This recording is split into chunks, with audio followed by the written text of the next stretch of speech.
Özellikle inşaat sektörünün ki ekonominin lokomotifi anlamındaydı Türkiye'de. Krize girmesiyle birlikte bizde yer alan yapı kimyasalları, 18 adet mobilya fabrikası, seramik fabrikası, bunlar ciddi sıkıntılar içerisinde ama inşallah onu da aşacağımızdan eminiz.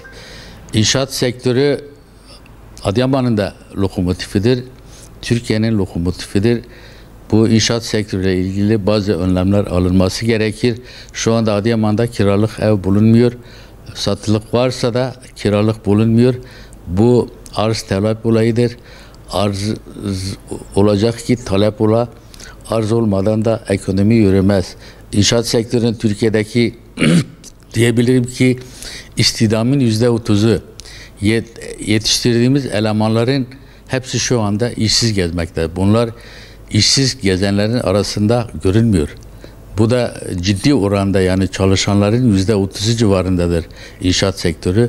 Bu sektörü de mutlaka canlandırmaları gerekiyor. Kriz yani Adıyaman'da çok büyük bir şekilde gösterdi bize yüzünü.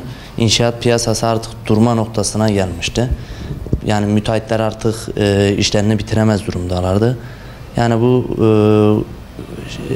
konut faizlerinin, kredi faizlerinin düşmesi biraz işe geldi. Birkaç müteahhit tekrardan piyasaya döndü. Yeni projeler başladı.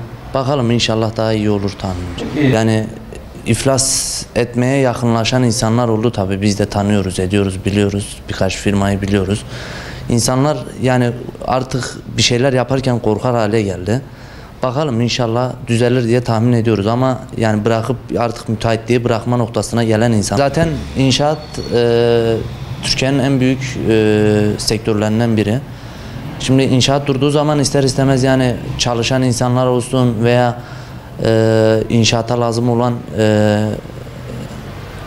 ürünlerde çalışan insanlar bile artık işsiz kalma durumuna geldi. Çünkü mesela beton santralleri beton satamadığı için mikserde çalışan şoförü çıkarıyor ister istemez. Çünkü adam beton satamadığı için o adamı işten çıkarma zorunda kalıyor.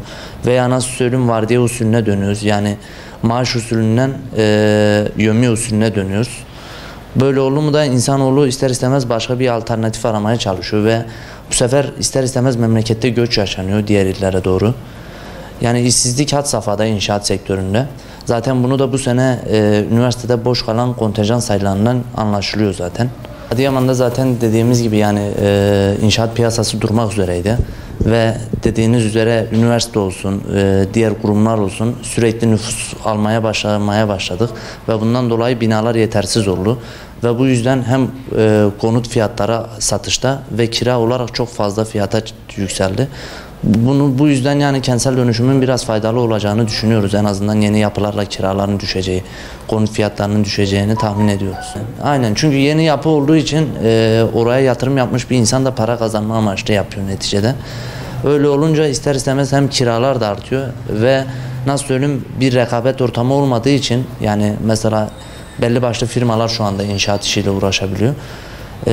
Eğer rekabet ortamı olsaydı, yapılaşma fazla olsaydı ister istemez hem satış fiyatları düşerdi hem kira fiyatları düşerdi, buna bağlı olur. İnşaat şu an Adıyaman'da duraklama noktasında.